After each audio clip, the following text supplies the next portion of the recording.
I'd like to start streaming. So, right. So, start recording. Are you ready? Yep. Cool. Right, start recording and be quiet for 5 seconds on Sam's command. In 3, 2, 1, go!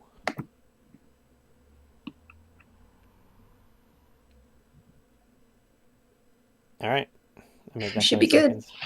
I was Yep. actually holding my breath then. I was just like, Oh my god. I That can't. was a good idea. I should have done Me that. too. I should have been.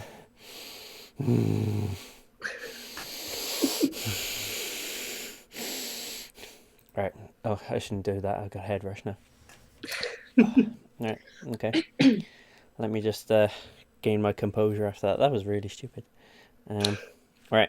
Okay. We good to go? Yep. Are we 165? We are. We are. I've actually written it down. So Good job. once bitten. Fool me once, shame on you.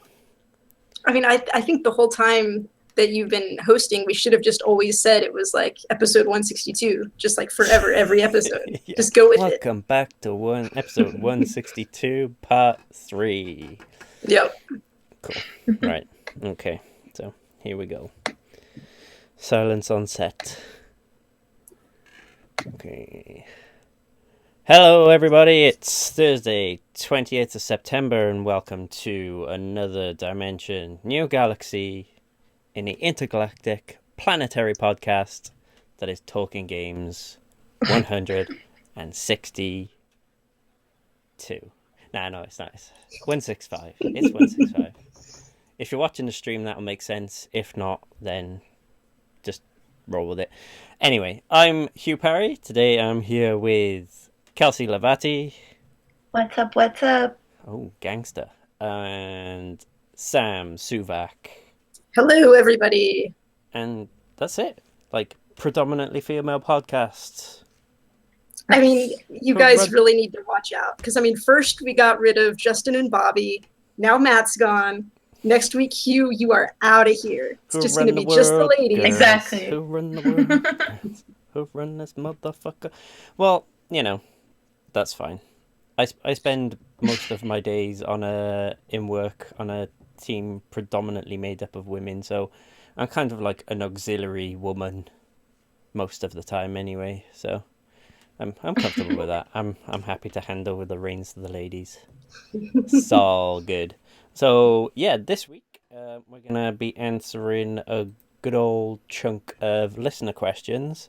One of which Kelsey is demanding that we are not answering, but I assure you, Kelsey, we are answering it. Somebody tweeted us back. I put up the call for the question. Somebody tweeted us back with a question, and I'm duty bound to go through and make sure that their query is addressed. It's true. I mean, he's just being responsible. I am. I'm just being a good host. I gotta think of the public that we serve as a team. Also, okay. It's quite funny.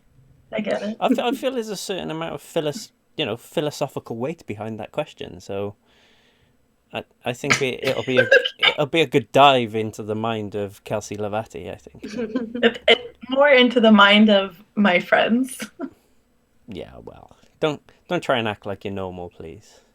And I don't say that as if I am.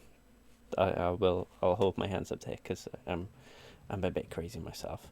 So yeah, we're gonna do some listener questions. But as usual, we will start with our lightning rounds. And I think I will go first this week for a change. I mean, it's ladies first, but whatever, Hugh. I mean, that's why you're going to be gone next week. Well, shut up. So, don't make me laugh. I'm going to chuckle through my 3 minutes. All right. Okay, here we go. 3 minutes on the clock and go. So, what I was going to say about Destiny 2 up until yesterday was completely different to how I'm going to speak about it, because I was kind of like, I hit a bit of a wall with the game. Like I was finding it a bit of a struggle to like jump into it and sort of play it for any length of time without thinking to myself, I'm a bit struggling to find sort of like stuff to do and keep myself entertained with the game. And then last night I got home and I was playing, and Sam jumped on with me, and we played together for a lot longer than I should have, considering I was up at 5:30 yesterday morning and played until That 2:30 doesn't mean a.m. anything. That doesn't mean anything for you. I was You yeah, never sleep, so that's true. That's true. There is that. But yeah, had a really good time playing it, and then today I picked it back up and sort of I feel a bit like reinvigorated. So thank you for that, Sam. Anytime. I'll Well, always anytime when the time zones work out. yeah, or when I'm up ridiculously Yeah. late. Yeah. And secondly, I'm going to talk about a game that I was kind of holding off on until Adam from our community started raving about it. It's come out on PC. It's a game called Divinity Original Sin 2. I didn't play the first one, so I wasn't really sure about it, but I read some reviews and they were like glowing. Like a lot of people saying that this is one of the best RPGs ever made. And Adam was like effusive in his praise for it. So I thought, screw it, I'll take the plunge. And so far I'm enjoying it. It's daunting because it's not one of those games that holds your hand. It just throws you in, and it's like, not going to tell you what to do, not going to tell you how to do it. Just get in there, explore, and figure it out for yourself.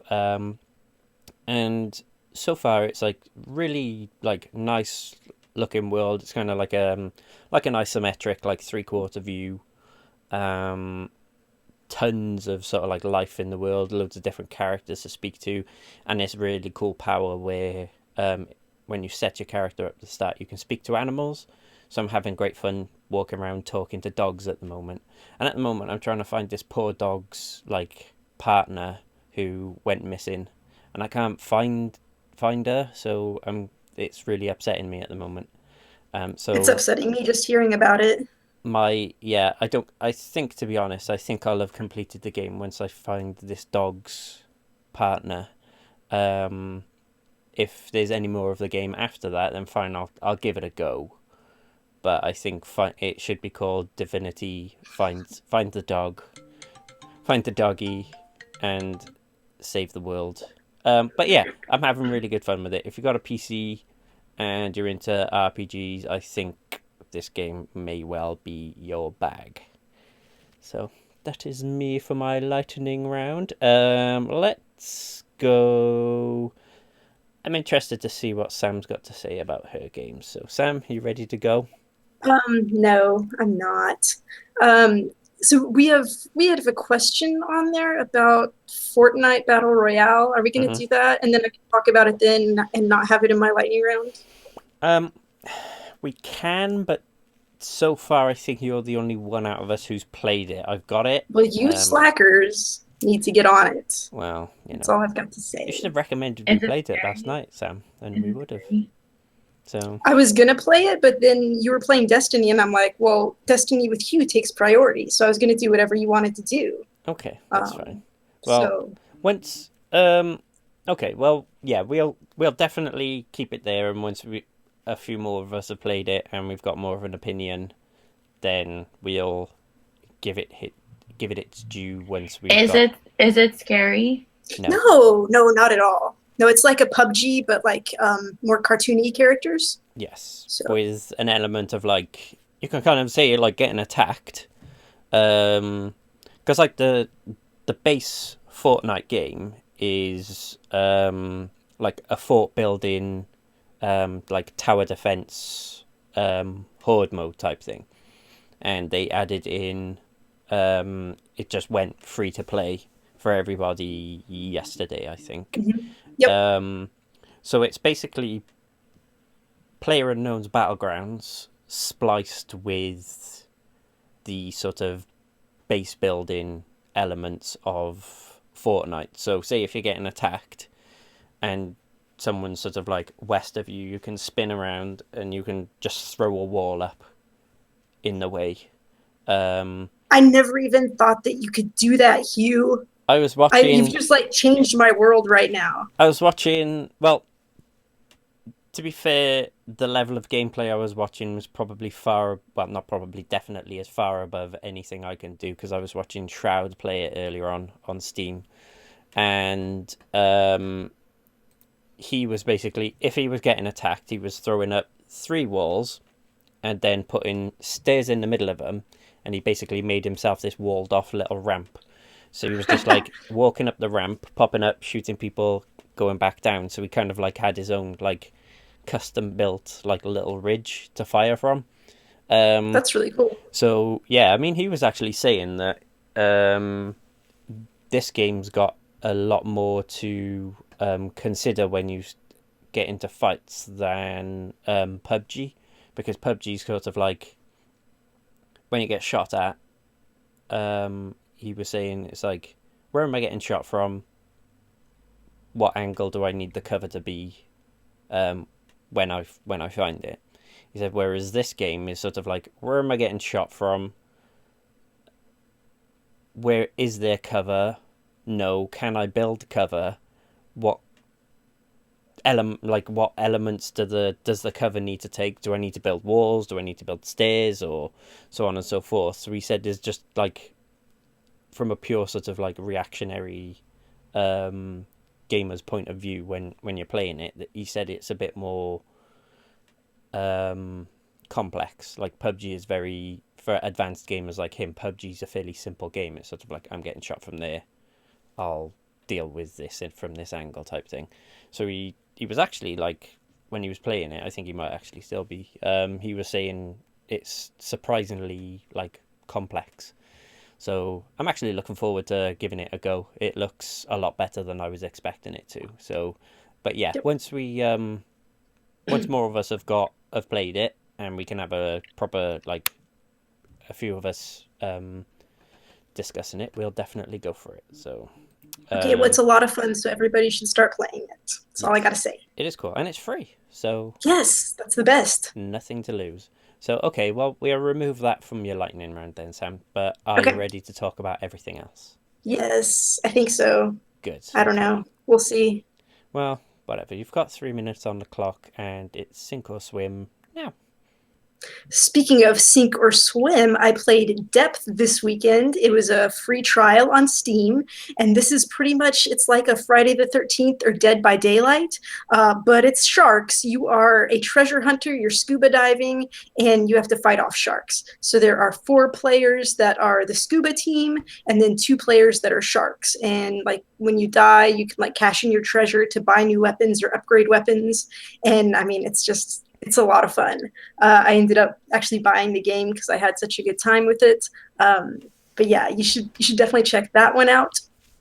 And then Pokken on Switch is having a free demo, so I went ahead and got that. I've never played a Pokemon game before, and again, I'm not big on fighting games, but this one was a lot of fun. So the demo gives you 15 free battles, and you've got 3 characters to start with. You've got Pikachu, Charizard, and Empoleon, which Charizard was my favorite because he's a dragon. But then I played all of them, and they were all fun.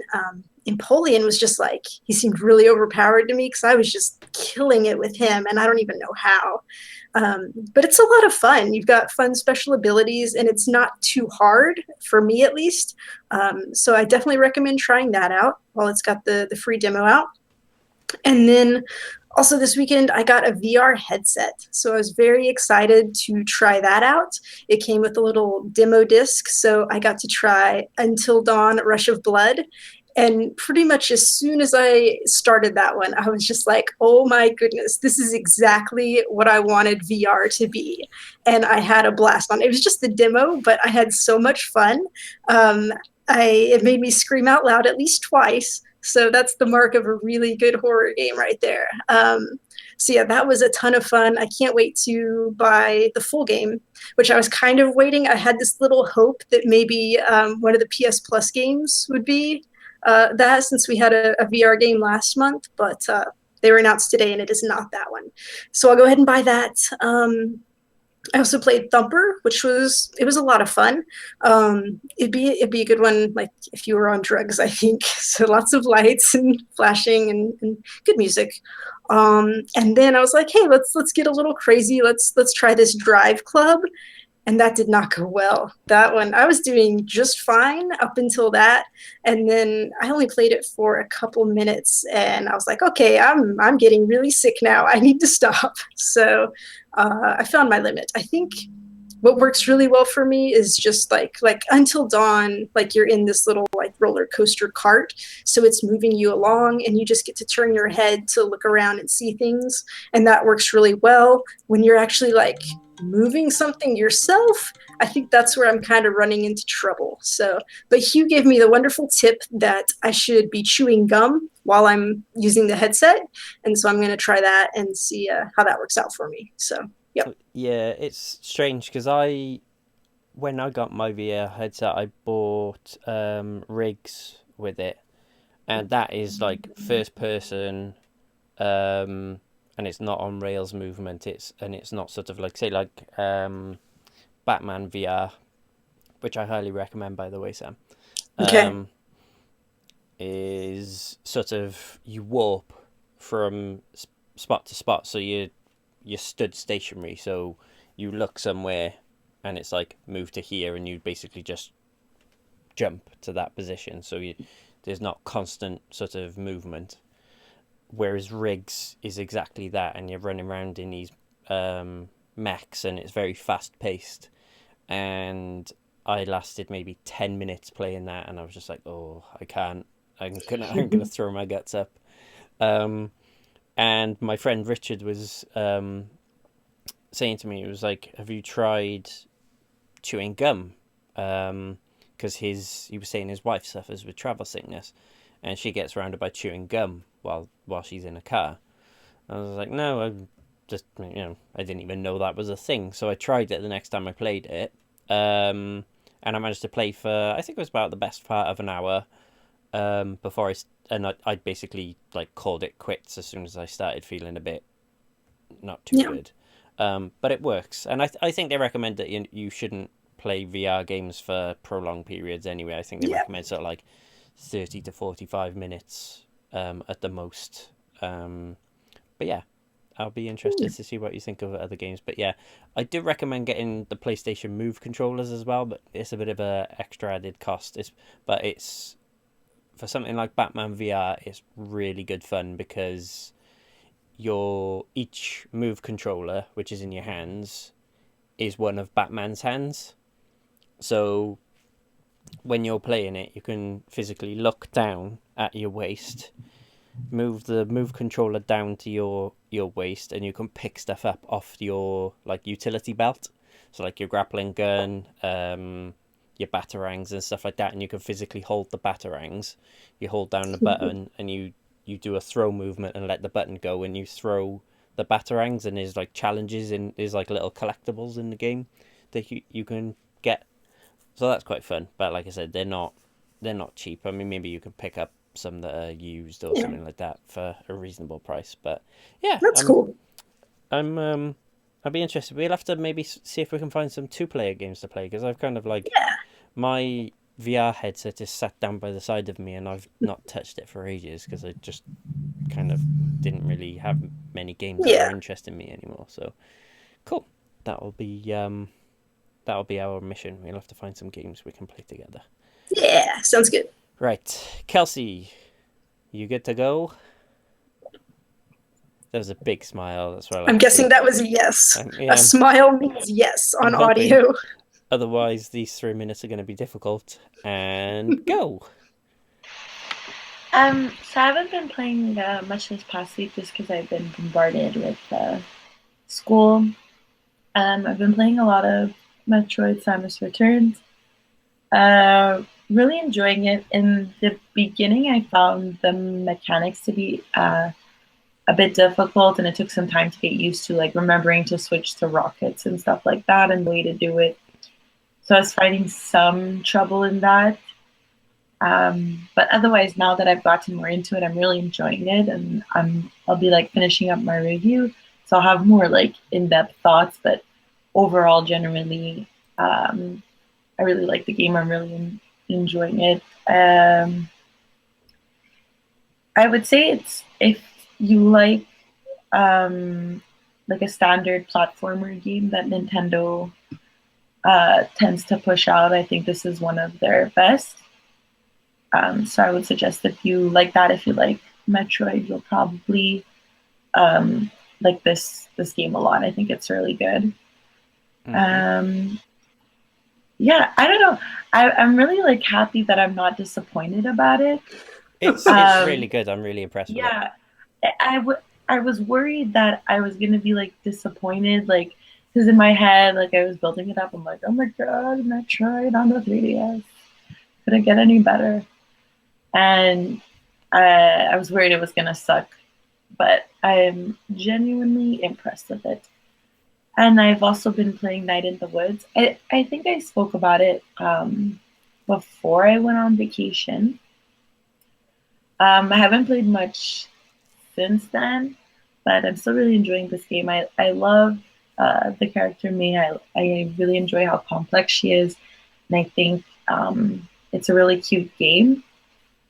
And I know that there's aspects of the story that are worth discovering, and I'm excited to. Like, it's really bothering me that I've been pushing it aside for a long. Like, I got the Switch and now Metroid, so like I feel kind of bad that I haven't gone back to it, and I know that there's a part of the story, and like I see inklings of it through talking with her neighbors every day. Like every day when you leave your house, you could talk to them. You have a pretty different conversation every day, and things start to slip, and so I'm excited to like piece everything together.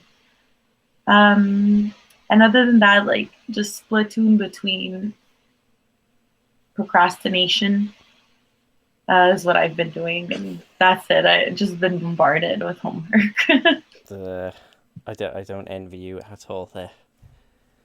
I'd quite like my existence where I finish work, come home, and I can just switch on my PC or one of my consoles and just be like, and just switch my brain off.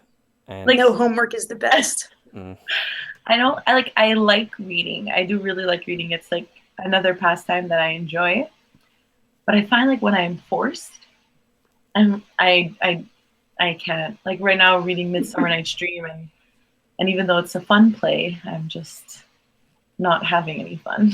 yeah, I think my fiance was the same. I mean, she loves reading, but when she was in medical school, because she just had to do so much reading of just like textbooks and so on and so forth. I I think she just got by when she finished medical school, and it came a point where she did have a little bit of time to read for leisure. She was just like, I can't be fucking bothered.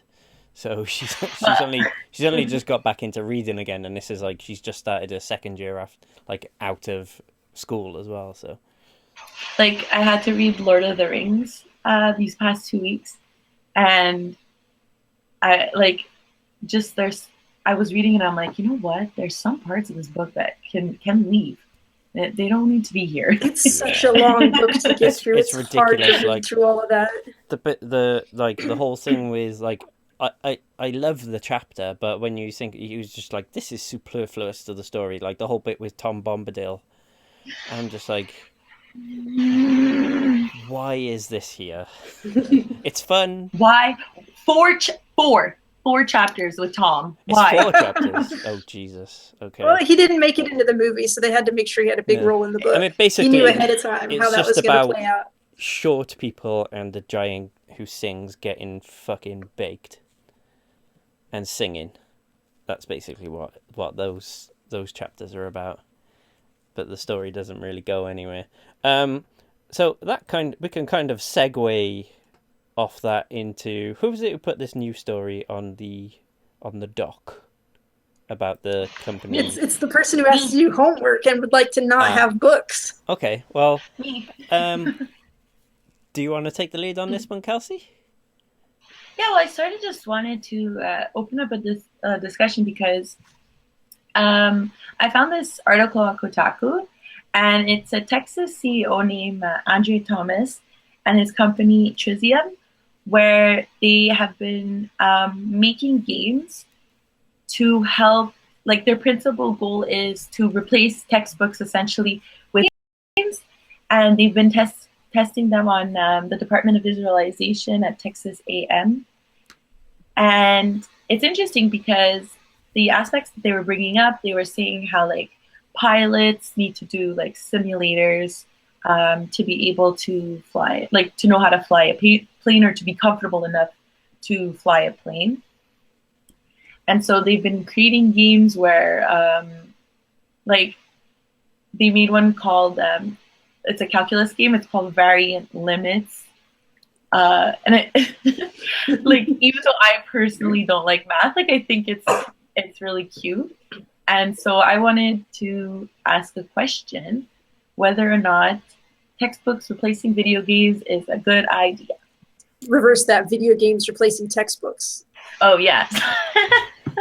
We do not want textbooks to replace video games. Okay, well, please, Lord, no. We know Sam obviously subconsciously, Kelsey obviously subconsciously loves her textbooks, even though she just ragged on them for 5 minutes before we started this conversation. Yeah, I honestly, like, I guess it depends what it is. Like, I think, like, I'm with you in the I hate maths camp, Kelsey. But I do think if there were games that like had like maths elements to them when I was in school, maybe I would have like been able to get my head around that a bit better. Like, I think with education, one thing is I've ever since I came out of school, I've always thought that sort of the whole thing with just read this, write some essays, do some homework, do an exam. If you pass that exam, you're good. If you fail that exam, it's bad, is a little bit sort of, that's a very subjective way for people to learn. Like, that doesn't work for everybody. And I do think that I very much sort of learn by doing. Like, if somebody says something to me, like, gives me some information verbally, or I read it off a page, you're fucked, because 10 minutes later I'll forget it. And if you ask me, what was this I said to you 10 minutes ago, I'll go, I don't know. I don't remember. But, like, being, like, physically involved with something, I think, as an educational tool, for certain things, I do think video games could well be, like, for some people, could well make their education and what they're learning stick in their head a lot better. So, Sam, how do you feel about this? Yeah, I mean, I think it's a great idea. I remember when I was in elementary school, we had a computer lab, and so we learned something called like Logo, which was like an early programming thing. And you just like, I remember you had a little turtle for a cursor, and like you would program it to like make different shapes and do things. God. Did you have Logo? Yeah, I know exactly what the turtle cursor. You just opened up like a memory. Yeah. So we had that, and like we had games like, there's something called Number Munchers, which I looked it up again last night after I saw this article. I'm like, that was a thing, right? And it's like you have this little guy, and like say you have to pick like multiples of 8, and so you have to go find all the numbers that are multiples of 8 and like eat them before like a monster comes and eats you. So like different stuff like that. I mean, it really does make learning more fun. So I mean, I'm all about it. If they made like something kind of like a Telltale game that was like based on like actual history, and like you'd have to like make the right answer to progress along the game, like that would be a lot of fun, and I think people would be more engaged and want to learn more. So I mean, I think it's a pretty neat idea.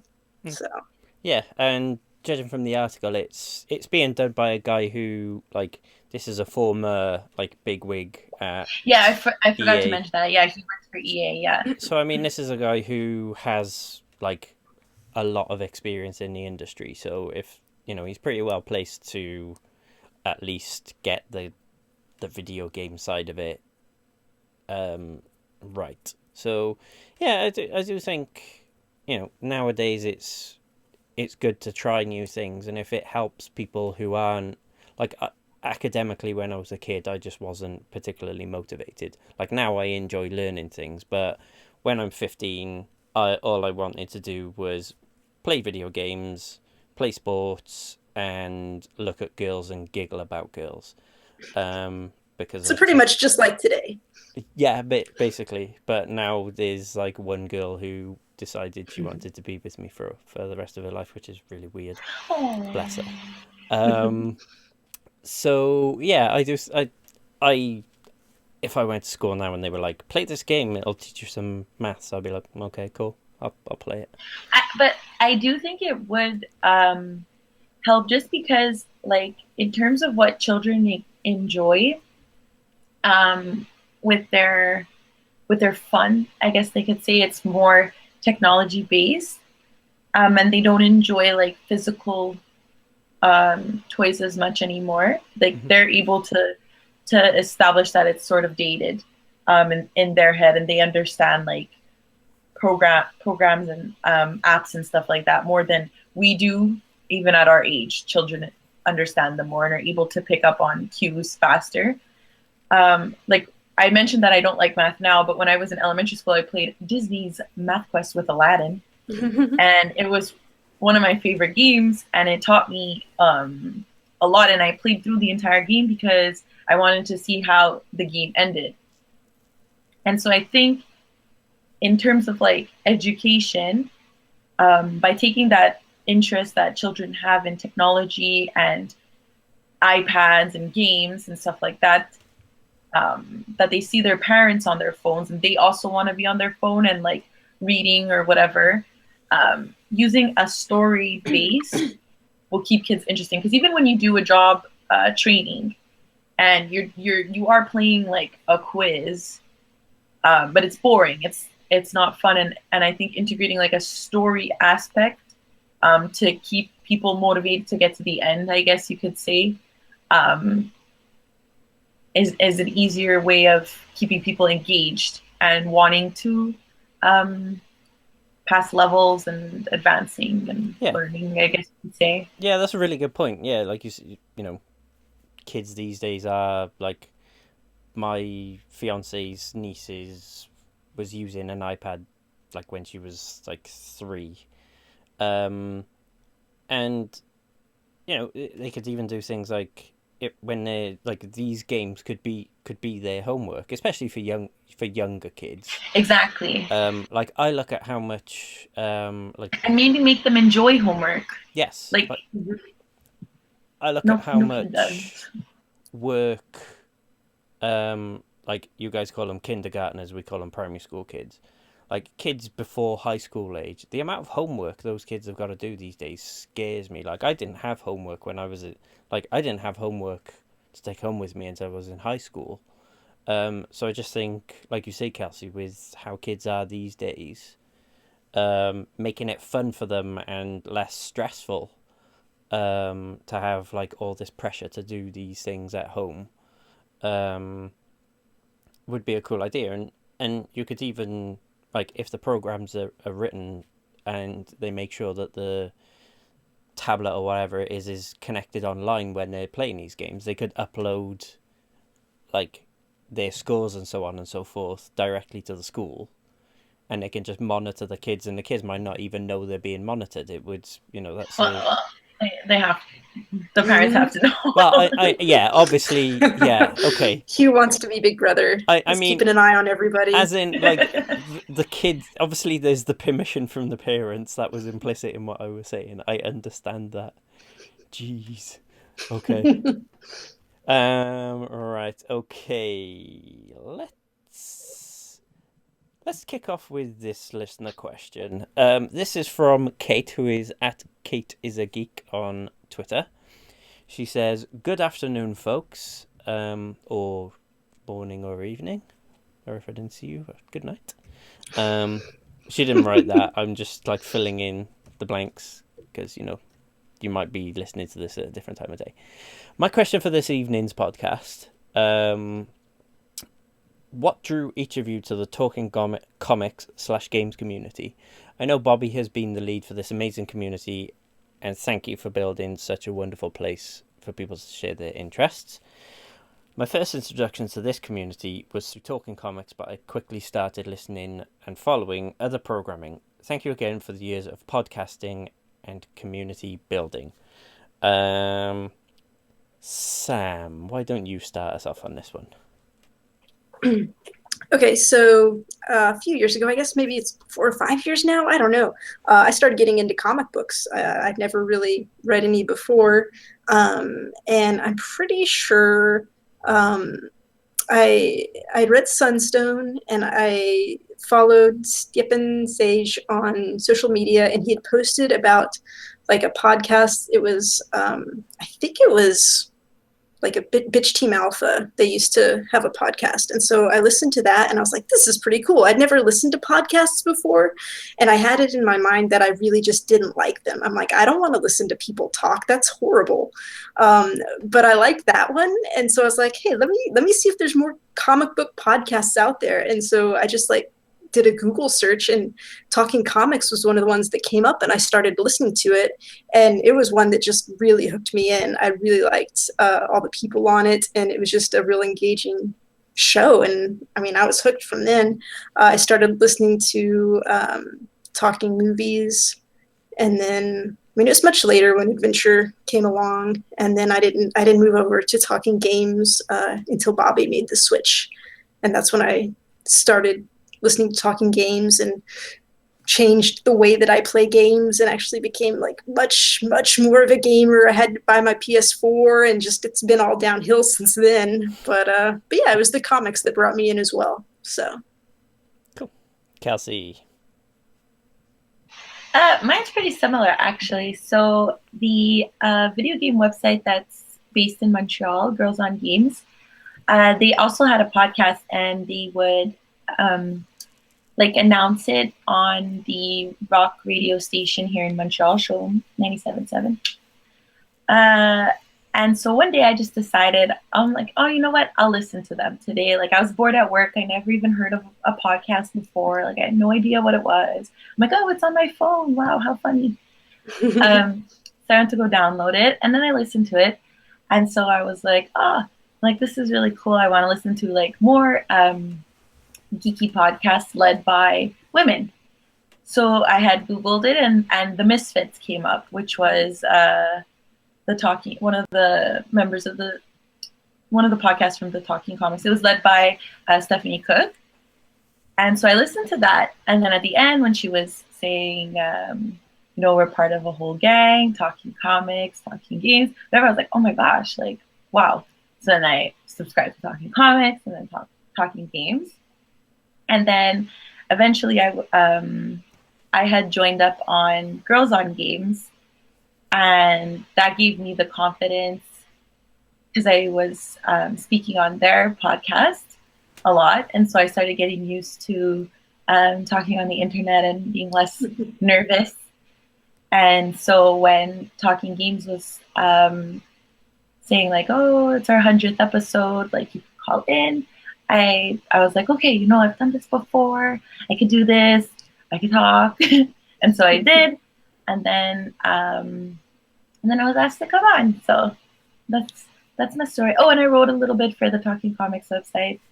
But yeah, that's my story. Yeah, I remember you calling in on the 100th. Like when Bobby said you were joining the show, I was like, why do I know that name?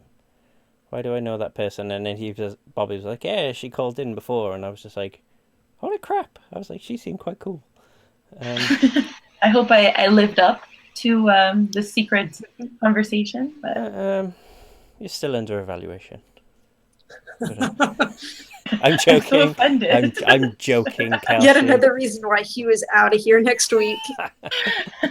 I'm sure most people will be glad of that. Don't worry. Actually, I probably will be, because I think Bobby will be back next week. So I'll be ousted from my temporary role. Yeah. So my involvement ish is kind of similar. Like basically, I I made the switch from having a BlackBerry to an iPhone, and I had the podcast app.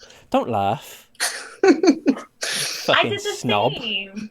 I did the same. Jesus, Sam's like, ho ho ho, a BlackBerry.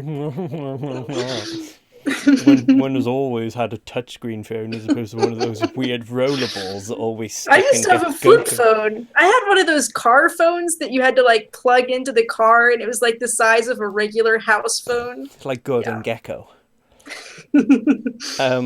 Anyway, God, Sam. Jeez. So I was like, oh, cool, this thing's got a podcast app on it. And I never really listened to any podcasts. And I was kind of like, I was into comics, and I was just sort of getting to the point where I was like, every month I was spending like big money on comics every month. I was spending probably like the best part, like £100 a month on comics. Good God, man. Yes. And I was like, I want to try a podcast, and like comics are my thing right now. So I just went onto the podcast app, typed in comics, and Talking Comics came up, and they were only. I'd listened to a couple, and I didn't like them, and eventually I found Talking Comics, and I think the first episode I listened to was the first episode Bob came on to, so I think it was like 4, maybe 5 episodes in. Oh, wow. And I was like, oh, these guys seem pretty cool. So I started listening to them every week, and then eventually sort of, it was around, I think it wasn't long after I got onto Twitter as well. So I started like interacting with them. I used to started speaking to Steve quite a bit, and Steph, and then Bobby, and it just went from there, and we became like pretty good friends from it. And then eventually, it got to the point where they were asking for writers for the website, and they hadn't long lost the guy who was writing news at the time. And Steph texted me just saying, apply to write for the website. I was like, I'm not sure. I don't like. I my writing isn't very good. It's it's a bit shit. I don't want people to see it. She was like, no, seriously, just apply. She was like, send us a sample, and she was like, I'll be honest, if I don't think it was good enough, we'll maybe help you out and get to a point where you can go from there. I was like, okay. So she sent me like a link to some news things, and I wrote some stuff up, and she sent me back. She was like, oh, actually pretty good, needs a bit of tweaking, blah, blah, blah, blah. So I started writing news for Talking Comics. So not long after that was the first time I went over to New York, stayed with Rob, former Talking Games co-host, for 10 days, met everybody, and then it just went from there. Like, this is basically like, it's gone from being sort of like a thing that I found because of something I love to being like the Talking Games community and the Talking Comics community is like a massive part of my life. Like, now the amount of good friends I've made through this thing is ridiculous, and it'll take me way too long to name them all. They know who they are.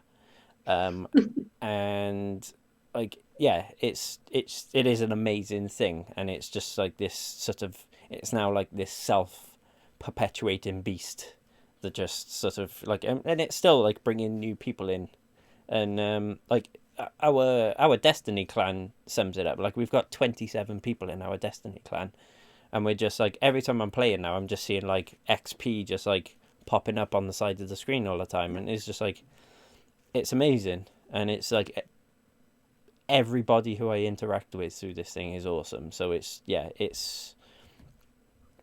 it's just purely by me typing comics into my iPhone podcast app that I am now sat here doing this, and I'm sure Bobby regrets every second of it. Right, okay, so let's have a look. There was another one I like the look of. Let's do this one. Hush315 says, are there any games that have frustrated you to the point where you would actually burn them, or if you could have fire-based superpowers to any character in a video game that doesn't already have them, who would it be? So I'm guessing you're a bit of a pyromaniac, dude. I'll send you a private message in our Discord chat, and we'll have a chat about this. I think games that have frustrated me to the point where I want to burn them. I think mine will be probably For Honor. I played. Yeah, come at me, Cody. Um, he probably will be annoyed that I say this, but I think in terms of, I played the beta for that game and I really enjoyed it. It's not usually my type of thing because it's a fighting game. If you want to put it in a simple way, and it was fun. So I ordered it, and after a few weeks, it got to the point where there was a couple of characters that were so fast and so broken that everybody played them and just kept spamming certain moves, and it would just be like every match ended up with just everybody playing this certain class of character and just stabbing at you constantly with this one move, and it just drove me crazy. So I think I went from being excited about that game to fed up of it within a week. And from what I can tell, I don't think they've done a particularly good job of like supporting that game since then. Like I saw a few weeks ago where some guy actually won $10,000 at a tournament by using one of these like character exploits. And like developers were like, "Oh, we're pissed off about this," and like everybody was like, "Well, you haven't fixed that exploit, so that's your own fault, really." So, I think in recent memory, anyway, in terms of games that frustrates me, that is definitely the big one for me. In terms of fire-based superpowers to any character in a video game, let's just say Diva, because putting more powers on Diva would be cool because she's badass. Just make her more badass. She's got rockets. Give her flames as well. So yeah, Kelsey, do you have any games that have driven you crazy?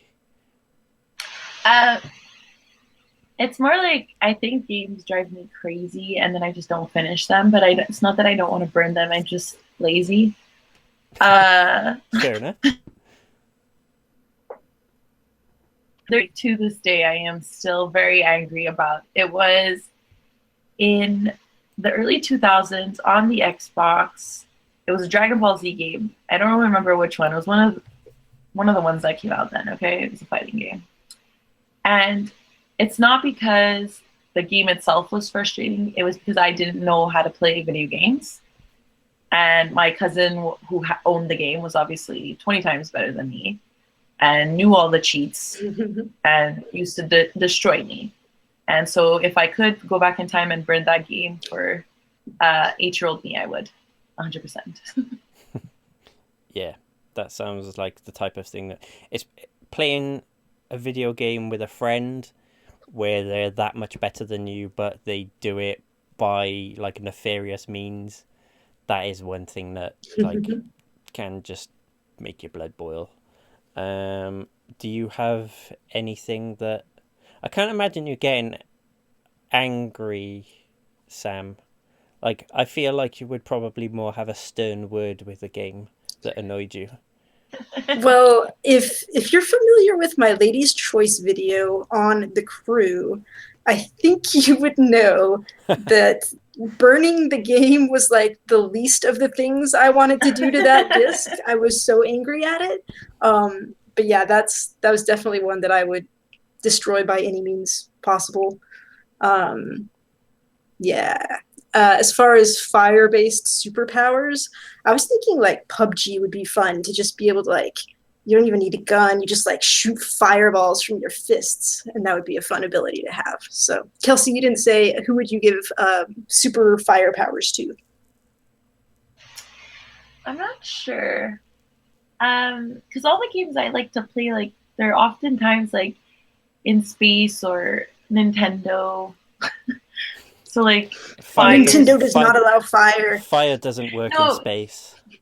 Well, like, you know what I mean? Like heat. It's like I don't know. And then I was like, oh, it'd be funny if Squirtle had that, but then it would just be vapor. Like I couldn't come up with a good idea. And like even other like fantasy games, like if they would have fire, will they just be the magical characters? So, like I really couldn't. I was just like, ugh, I'm at a loss here. Couldn't. And then I'm like, oh, Bowser, but he is. So like, You can have That's fire okay. that's on fire. I guess maybe like, I would Dream Daddy. One of them Wait, has fire powers. What do you Weird want choice. the daddy to do with fire? Like what? He heats up the bedroom. But I like it. I approve, Kelsey. He heats up the bedroom, Hugh. Don't ask questions. but with fire, I feel He can control it. that's a health and safety risk. Yeah, it's risky. Well, I mean, some people like in the bedroom they like to play with like candles and hot wax, so he would just be able to like easily control things and do it With a just finger. right. Bing. There you go. And just imagining like loads of like hideously burnt dads running around in this video game. It's like, so you've been dating him too? Yes. It would be so funny. Come on. I'm so sore. from the flames. I mean, so this one's quite a fun one. This is from Sam. What is your dream character to cosplay if you wouldn't have to make the costume yourself or pay for it? So, Sam, you've obviously... I'm hoping that you've got an idea of this because you asked. I've kind of got to cheat because I hate Halloween. I hate costumes. I hate making things. It's always just been like, blah. But I have this friend who used to always have a Halloween party every year, and I'd have to do a costume. So one year I figured it out, and I was the merchant from Resident Evil 4. And it is like my all-time favorite thing ever in the history of the world. So I had this trench coat with Velcro on the inside, and I got like toy guns. So I had lots of gun selection. I went through and I studied all of the ammo boxes that are in the game. And then I got in Photoshop and I recreated these ammo boxes. And I used little like muffin boxes and wrapped them in the ammo wrapper. I made a little health spray can out of just like Pam cooking spray. So I had like everything ready. It was all perfect. And that was just like, I don't know, that's my end all be all costume. It made me so happy. And that is like what I would always be given the choice. So That would be pretty damn cool. yeah. I would like to see that. That's one of those pictures or it didn't happen type things. I'm sure we have pictures of it. So Kelsey, what's... Okay, so I don't have to make it and I don't have to buy it. correct. Okay, Diva in a mecha suit. Correct answer. 125,000% I would do that. Correct answer. A functioning one. Like, it's not my feet going. I'm pressing the gas and the gas is going. I mean, if I didn't think it would be visually abhorrent to people's eyes to see me in that her like spandex suit, I would say the same. Although I suppose I could get like one of those like dance belts to kind of like contour things, but then I just don't think I've like got those. Like you could get like a NASCAR, those NASCAR driver suits. Yeah, it's true. If, I mean, if you're uncomfortable. The amount of times I've walked around conventions and just been walking around going, dude, I can basically see your balls. Ain't nobody got time for that. I was wandering around Lauren Colleagues, who's like a friend of the show, and we were walking around NYCC. And there was this guy who had like this amazing Spider-Man suit on. I don't know whether it was bought or whether he made it, but the detail on it was really cool, and it was like a really like kind of like movie accurate sort of like texture to the outfit. But he obviously didn't have anything to sort of shape his bits, so you could just basically, he might as well just have had a window there, because you could just make it all out, and it was just like, oh, that's nasty. So she was like, "Why just put a dance belt on, for God's sake?" I think my one, like, I would love to like cosplay as like a hunter from Destiny. That would be really cool. And I would probably go with, like, I'd love to have like the gun, like the golden gun, like on my hip. Maybe like a Gallowhorn on my back, and then just like run around with like a cool like pulse rifle or something, because like the guns and the armor in that game look freaking awesome. Um, and I would probably have a badass cape with like the Future War Cult logo on it, because Future War Cult is the fucking best. Agreed. Mainly because their logo is awesome, and you get like really cool like retros 80 looking like gear from them. So Okay, but also mainly because Lakshmi is awesome, and they've got their own little room where they hang out in. Like all the other faction leaders are just like hanging out in the middle of places, like yeah, with nothing special going on. But Future War Cult has their own room, and it's yeah, awesome. they've got like they basically got a fucking internet cafe yeah, in the tower, and she's just sat there like in some like really moody lighting with her like sexy croaky voice, and you're just like, yeah. yeah, if I was a robot, me and you, lady. So, but yeah, the Future War Cop for the win. Woohoo. So let's. Kelsey, your friend says if I eat one egg per day, will become a hen.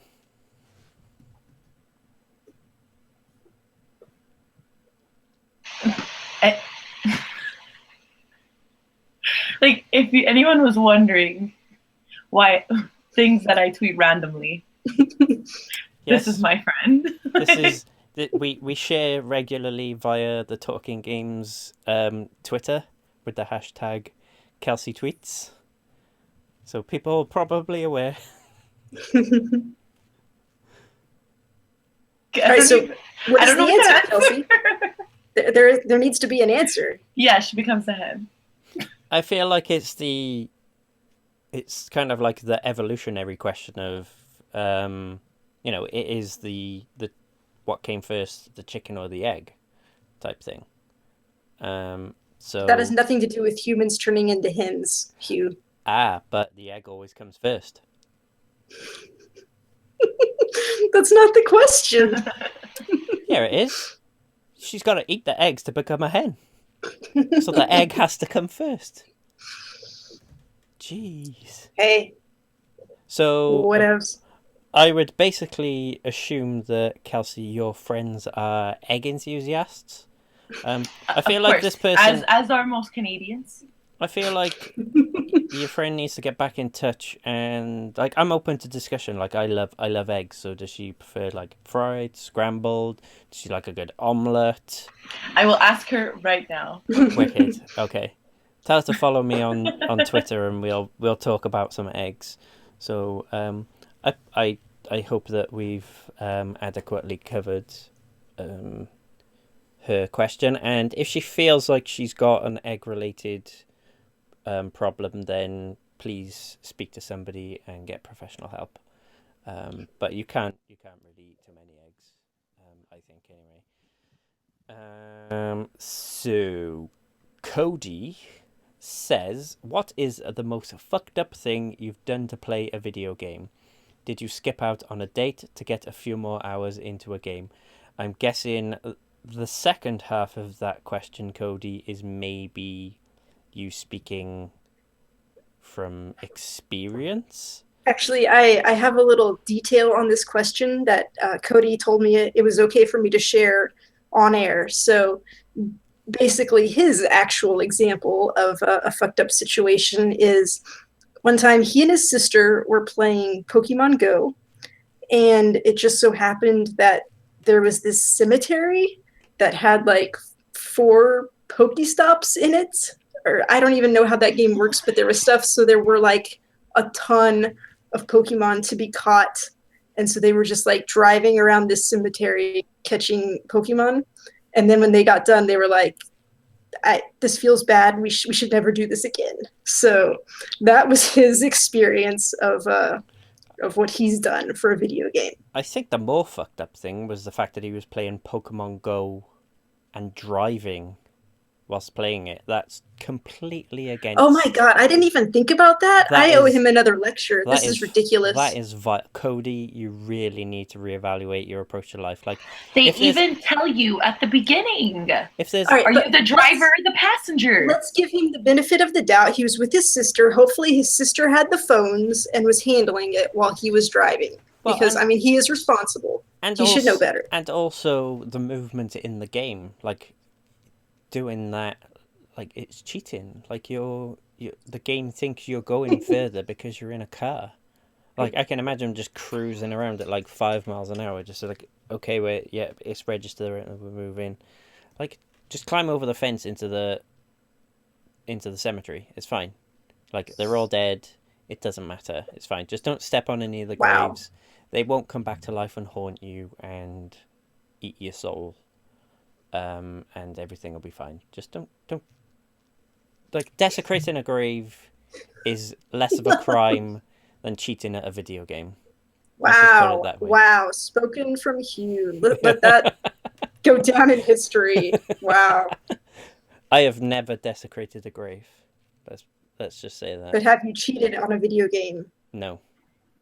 I don't know that I believe you. Never, ever, ever. No. Well, not to the extent of like driving whilst playing Pokemon Go. That's abhorrent.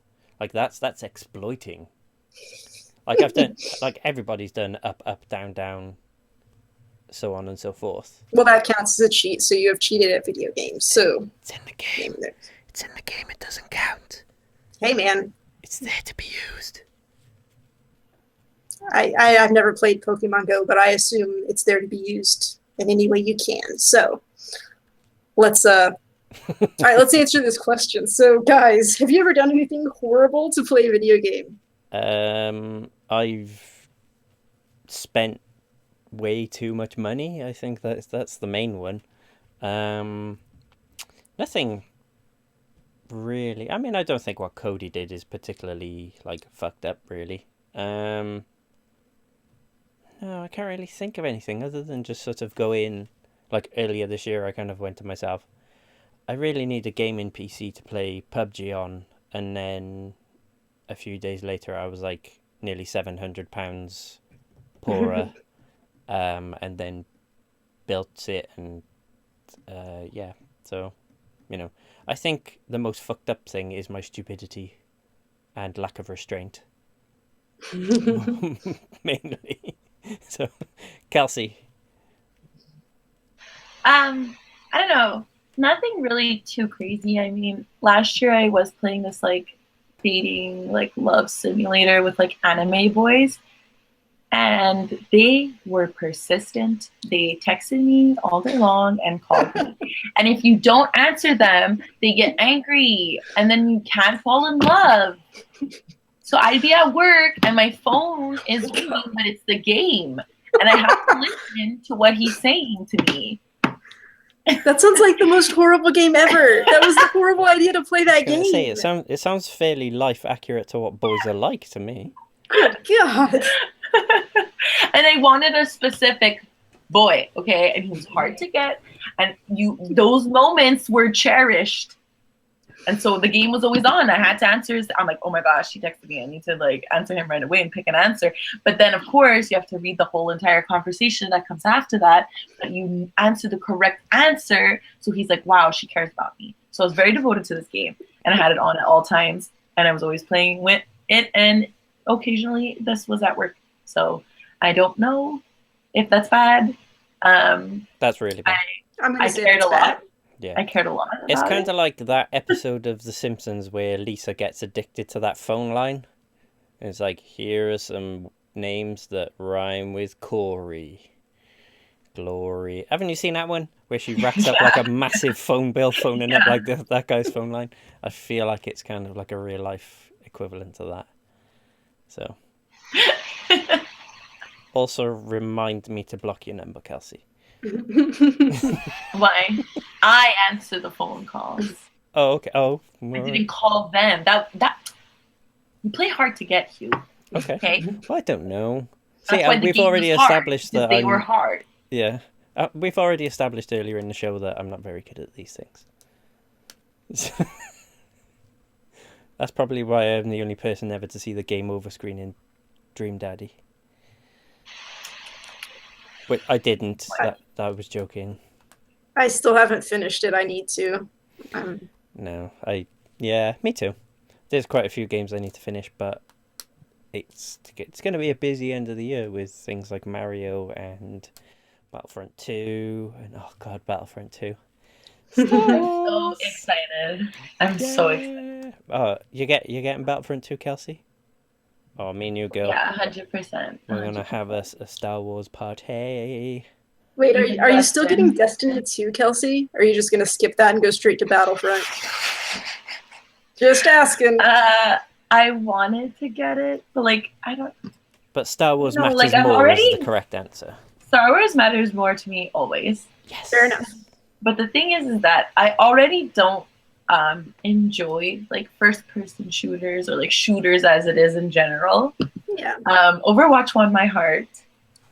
Destiny looks fun, and I every time I see the commercial, I'm like, oh man, it looks so fun. And I keep forgetting to go get it. But it's so expensive, and I'm like, oh, but Star Wars Battlefront's coming out. Just wait. And like I want to play. Like I fair. want to join you guys. I want to be like, yeah, I love Destiny. I'm a part of this clan. Like I want to do those things, and I read the conversations, and I try to follow, and I can't. And I want to be a part of it.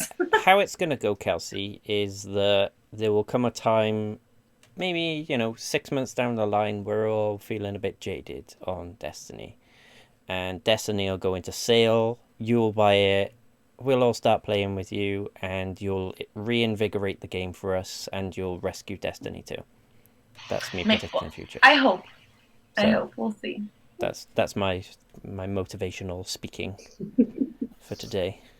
Right, okay, let's have a look. This one greatly amuses me. And this is a question for Sam from Ms. Holly. And she says, I would like Samantha Suvak using full name, so it's a very sort of like, motherly tone about this. It was a Facebook tag. That's just how it puts it. I would like Samantha Suvak to explain her bread to bribery ratio. For example, how many pumpkin, banana, and apple breads would it take for her to do a video of her playing Katamari Damacy? What about worms? Could that be done for an orange loaf, or are we talking full lemon poppy seed here? And everyone should talk about what their bribery collateral of choice is. Yes. So I'll basically start with what my bribery choice is. It's along a very similar line. If you basically want to get to my heart, feed me. Just cake. Just anything. Cake, pizza, a bag of chips from my local chippy, some nice sushi, and I'll basically be putty in your hands. And bread is also a winner. I love bread. Bread's great. Like bread is like, one of the most versatile foodstuffs there is. So, who doesn't love a good sandwich? And also pumpkin, banana, and apple bread sounds amazing. So essentially, I would like to meet this person and somehow get into their good books so they will make me bread, because it sounds like they're offering. Yes. So, yes. Kelsey, how do people bribe you? This is very Montreal Canadian, but the way to my heart is through a smoked meat poutine. And if I need to explain this, your life is wrong. I can say that. Yeah, that's fair enough. You know what it is? Yeah. A poutine? Like, do I Should I explain it? I don't know. I mean, Yes, if you like, wanted to explain it, I think it Of would be course. fine. I'm not Of course I asking would. personally, but I mean, if you wanted to I mean, explain it, I'm say- sure listeners would like to hear it. say there were for some Philistines listening to us who don't understand what it is. Please enlighten them. Okay. Here, listen up, guys. Basically, it's some fries or chips for the UK. Some fries, some gravy. Okay. Then Quebec cheese curds. The only way to do it. All these other places, they're wrong. They put shredded cheddar. What the hell is that? Quebec cheese curds. They're squeaky and they make a noise in your mouth and it's fun. Then you put the smoked meat on top. And it's roasted, it's smoked, and it has spices on it. And then you put it all together, you put some mustard. Supper's ready. That sounds pretty fantastic. It really is. It's Also, so good. I always say poutine, so maybe. Okay, well, it's poutine. You're wrong. So learn how to say it, please. Okay, I wasn't saying you were wrong. I don't think I'm particularly well placed to correct you on this. You know, seeing as how it's kind of like your native dish. Next, you'll be like saying it's pronounced like maple syrup, and my whole life will just be. Don't be silly. That's just maple that's syrup. ridiculous. Come on. So, let's get to the crux of the issue here, Sam. All right, let me state for the record. Holly made me some banana bread not too long ago, just because she watched my Sam Seduces episode where I was talking about Matt's banana bread and how much I wanted banana bread. So, I mean, she's a true friend right there. And I also kind of feel like I owe her, like I need to finish Dream Daddy. She wants me to finish it. So because of that bread that I've already received, like I still need to get on the ball and finish that series. So I've got that to do first. Then bread isn't the issue. I've got an issue because Katamari Damacy, whatever that name is, I looked it up. It's only on PS3. I can't make videos for my PS3 right now. I have to get a capture card or do something. So I'm going to have to work that out. And I mean, like, no amount of bread is going to help that situation. I mean, I wouldn't turn down a loaf of any of those breads for a Worms video. Like, I mean, it just so happens that I have Worms purchased on PS4 and it's just waiting to go. So like any type of bread could get that video pumped out pretty quick. So that's all there is to it. I mean, I'm going to say I didn't know that lemon poppy seed was even an option, but like now my eyes are wide. I'm just like, oh boy, that would be fantastic. All right, well, you know, So good. someone feed Sam up so we can get some Worms videos on the go. Yeah. I mean, funnily enough, my brother-in-law picked up that for his PS4 recently, and I was like, I really used to enjoy playing Worms. I'm quite tempted by it. But, let me tell you which one I've got. I'll look it up, and then maybe you'll get it and come play it with me, and we'll make a video together. Yeah, that sounds like fun. I would make a video of me eating bread and share it with you, since, I mean, bread probably wouldn't make the mail over there to you. Probably not, no. Well, it might, but it might be a bit... I might break my teeth on it by the time it gets here. Yeah. But, right, okay. Let's finish with the traditional fuck, marry, kill, which this week, Kelsey kind of like stood to one side on, because we have a Pokemon-based question. Let me just find it. There it is. And this is from our good friend Megan, or if you know her well enough, Megs. I'm not gonna. That's like an in joke. If you were there, it was hilarious, and I was. Okay. I wasn't there, but it's still hilarious. It was. I'll tell a story. Basically, we were in the lobby before a game of PUBG, and we were playing squads, and we had it was me, Bobby, Megs and this random dude, and like I never speak to randomers in games because I just don't. It just makes me anxious. And but we could hear him. So he was like, "Hey, any of you guys got microphones?"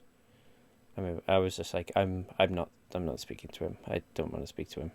And Megs was like, "No, I'm not either." So we were just quiet, and he was like, and just for some reason, this guy was just like, "Megs, have you got a microphone?"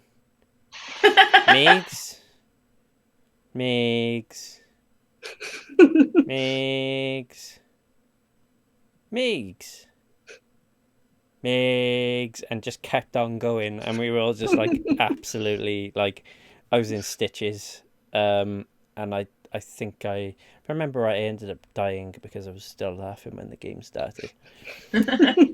So anyway, her fuck, marry, kill is Charmander, Squirtle, and Bulbasaur.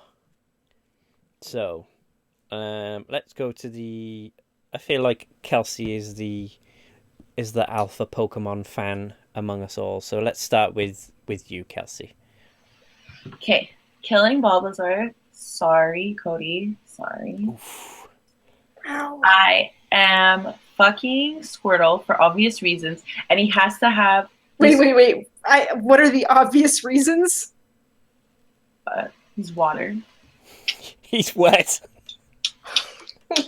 Okay, sorry, I'm not familiar with Pokemon. I didn't know.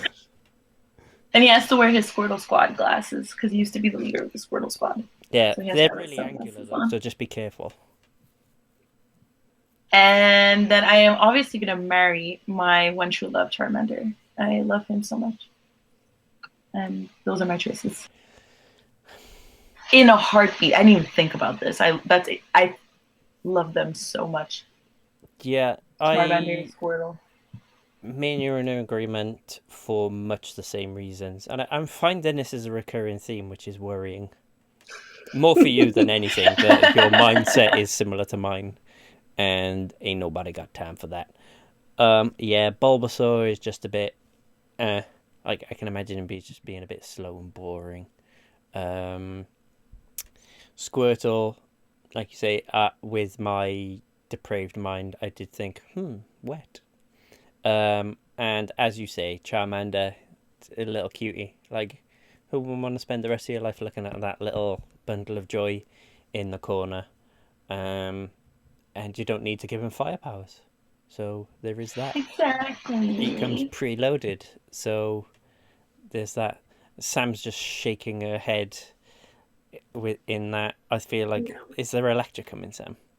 Lecture us. There's no lecture. I'm just personally for me. So I didn't know who any of these characters were. I'd heard of Squirtle, but like I didn't know any of them. So someone posted a picture on Twitter for me, and all of them are just these adorable little creatures with these amazingly little eyes that just like look at you, and they're just the sweetest things that I've ever seen. Murder one right now. This is really traumatic, you guys. Kill them all. There comes a time in your life when you have to take a stand for something, and this is it. I refuse to play this round. You are out. You are out of the game forever. I thought Sam was going to be like, I'm going to bang them all. Kill one of those creatures. Like, if it was just, if I had my way, just call polygamy and marry all of them, and I would just snuggle them up and keep them with me. If I had to fuck one, I could handle that, but I cannot kill one of those. I'm not going to do it. And that's it. I can't. I'm sorry. I'm going to read verbatim our Twitter exchange on this because it's quite funny. Sam said, "Oh my god, they all look like babies. I have to fuck one and kill another. This is fucked up." And my response was, "I think we need to discuss your grasp on what's real and what's cartoon pocket monsters who are kept captive in baseballs that are houses." They're fucking adorable. You can't deny that. I cannot kill something that adorable. Have you ever played Whack-A-Mole? Like, they're not adorable. They kind of. They don't have those little Pokemon eyes that were looking at me, just wanting to be loved. Pokemon eyes are cute, like that shiny gloss, like. And I've never even played a Pokemon game until this Pokken tournament I just did. But like these guys, they're just too cute. They're just standard like big anime eyes. Like that's how. I cannot help it. Exactly. In anime, like all creatures have those big eyes with like that little glint in them. It's just how it works. Yeah. Even like Yagami Light has that sometimes, and he's a fucking psycho. So. Can I add something? You may. Sorry, this is unrelated. I just wanted to let you know that Stephanie's favorite type of egg is poached. So do what you will with that information. I do like a poached egg in a bagel is very nice, with a little bit of hot pepper sauce, but the yolk's got to be runny. You got to have a runny yolk. Yep. Agreed. Yeah. I do like a good hard boiled egg with a boiled egg with a runny yolk and some like toasted bread soldiers. Yum. Yum, yum, yum. That's comfort food at its finest. So on that egg-related revelation, I think we'll leave it there for this week. This has been Talking Games episode 165. You can find us on youtube.com/talkinggamesvideos. Sam, you've got a few new series and videos. Yes. Tell us about them. And I'm super excited about both of them. So on Friday, Cody and I launched our new series, Two Guardians, a Gaul, and the Traveler. And this is a playthrough of Destiny, but we are role-playing our characters, and we have to stay in character the whole time. It's been a bit of a challenge. That's so fun. It's a lot of fun. Oh my God. This episode that's going to come out on Friday, we had a really tough time. I had a lot of trouble with my jumps. So, I mean, we were trying not to just crack up completely because I could not make it past this spot. Cody had to mute his microphone a few times because he was just losing it. But we stayed in character. And I mean, we're gonna stick it out. We're gonna do it. So this one, I'm excited about this week's episode. And then next week, we've got something big going on. I can't wait to show you guys that one. So that's coming. And then I actually just started a new series with Sarah, who is at Geek Country Lady on Twitter. And you may have heard her on the Talking Comics podcast before. And she's just one of our buddies on Twitter. And so we decided it would be fun because she has a lovely British voice and she wanted to do some voiceovers for videos. So I said, hey, do some on my video game footage. And she was like, hey, yeah, let's do that. So we started this and we decided it would be fun if I tried to get horror games and try to like freak her out and or disgust her with the games I pick. So she has no idea what game it's going to be until she pushes play and starts recording her voiceover. So it's like the first run and just her reactions to stuff. And it's a lot of fun. So the first episode came out Tuesday, and we've got some good stuff coming for you. I'm just getting really excited. I'm like making stuff for her, and I'm just like chuckling to myself. I'm like, oh yeah, this is gonna get her really good on this one. So yeah, I'm having a blast with that. That's gonna run through October because it's the horror theme, and we'll run and have like the big finale episode of that on Halloween. So yeah, I'm pretty excited about it. Yeah, Sarah's lovely. She's fantastic. I've gotten very drunk with Sarah. She came and visited me in Cardiff once, and it was it was very, very drink heavy night that night. I was not well the next day. So yes, you can find us also on twitch.tv/talkinggames. You can email it at games@talkingcomicbook.com. You can find us on Facebook at facebook.com/talkinggamespc, and you can find us on Twitter at talking_games. We're also not too far away, probably around about 4-5 weeks away from Extra Life. You can join us if you want. If you're signing up to take part in Extra Life, just search. When it asks if you're going to be an individual or part of a team, you just select as a team, and you can just search for Talking Comics, and you'll find us on there. Bobby's our team leader. People can still donate directly to you, so you set yourself a personal goal. Like my personal goal is $500, and I'm currently on 120. Thank you for the $50, Sam. You're welcome. Hey, you go ahead and tell everyone what happens if you hit $500. Yeah, that's incentive, or not, as it might be. Depends on your fetish, I suppose. So basically, if I hit my $500 target, I will wear my Stormtrooper onesie for when we record a podcast. You can donate, like, I think donations you can make even when, like, past the sort of big day where everybody streams. So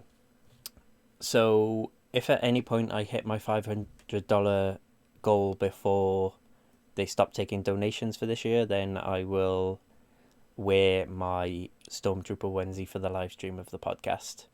Basically, because Sam is jonesing to see it.